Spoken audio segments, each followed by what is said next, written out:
Public Accounts Committee of House of Representatives has insisted that Managing Director of UBA should appear before the committee over the leakages of funds belonging to federal government, as General Manager Mike, who appears before the committee, sounds insultive to lawmakers. At the public hearing room, Mr. Mike told lawmakers that even if his MD is around, he would be the one to talk to them. However, Chairman of the committee, Honorable Bamidele Salam, with the support of his other member of the committee, the Managing Director of United Bank of Africa, UBA, should appear before the committee to answer questions over 2 trillion naira collected on behalf of federal government through remitter. Listen to the conversation between UBA representative and House Committee on Public Accounts. Mr. Chairman, good afternoon, honorable members of the House. My name is Mike Loba. I'm a general manager with UBA. Can you speak a little louder, sir? My name is Mike Loba. I work with UBA. I'm a general manager in UBA and work with operations.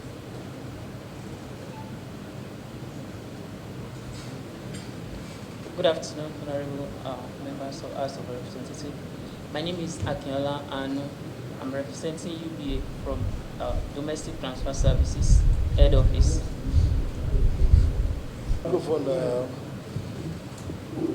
Please put off your microphone, sir.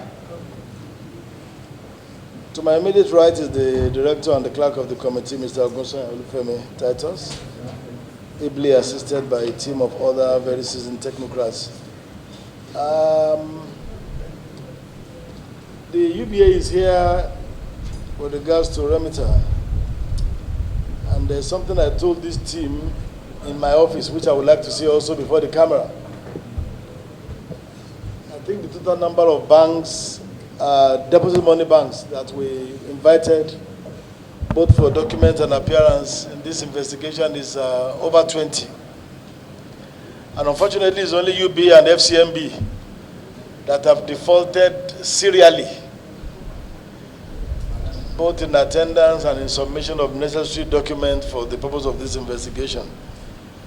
Number two, the man before us is a general manager, very, very important office, very, very strategic office.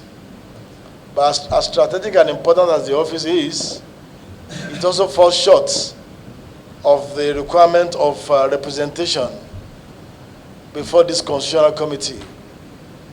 And the last time you came here, we did express our displeasure at the fact that the managing director of UBA did not deem it fit to honor the invitation and has not deemed it fit to also appoint an executive director with a letter in his own hand to represent him. And it was on the basis of that that you left that day. But today again, when you are coming back, I can see that it's the same team that has come to represent the UBA. But I said for the purpose of fairness, I should give you the right of audience.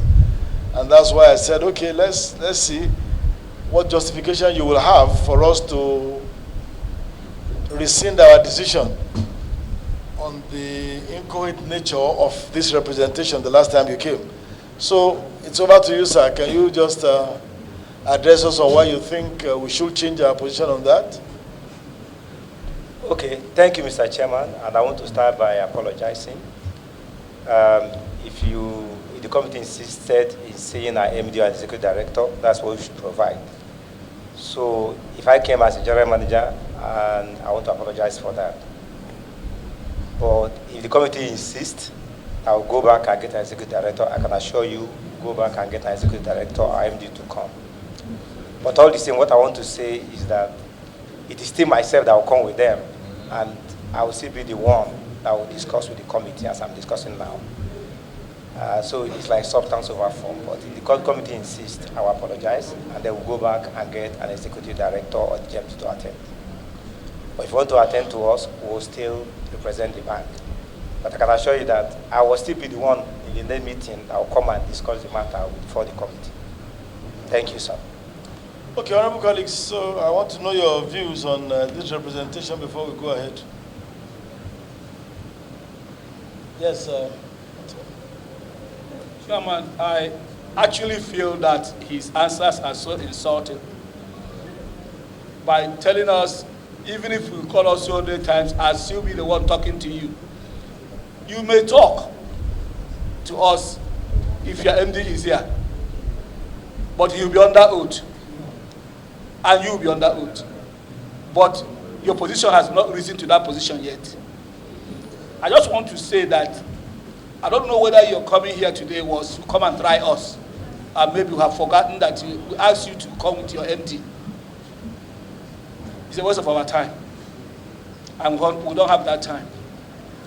So please, Chair, even if there are 20 of them, he will talk to us. He needs to come with his MD, and let him be under oath with his MD and speak to us. And we know that oath is binding on him and his MD. So you cannot be the MD today. So come with your MD. Thank you. I'm calling any other view, any opinion? Please, let's speak if anybody has any.